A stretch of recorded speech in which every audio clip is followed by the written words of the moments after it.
بسم اللہ الرحمن الرحیم. آج کا ہمارا ورڈ ہے جنرس. جنرس کہتے ہیں سخاوت کو، فیاضی کو، پراخ دلی کو.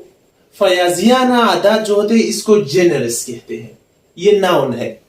جنرس کی ایگزامپلز ہے showed herself a generous host.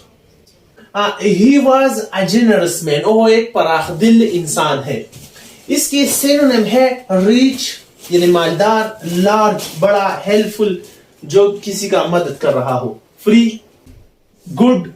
یہ اس کی سینونیم ہے. اگر اس کی اینٹونیم ہے اسمال یعنی چھوٹا، پور غریب، اسٹافڈ نالائق، سیلفش خود غرض. اس کی روٹ فارم ہے جنرس روٹ فارم ہے. اور اس کی ایڈورب ہے جنرسلی، فیاضی سے یا پراخ دلی سے. اس کی ناؤن ہوگی جنرسنس کریم النفس یا سخاوت. جنرسٹی پراخ دلی. Thanks for watching.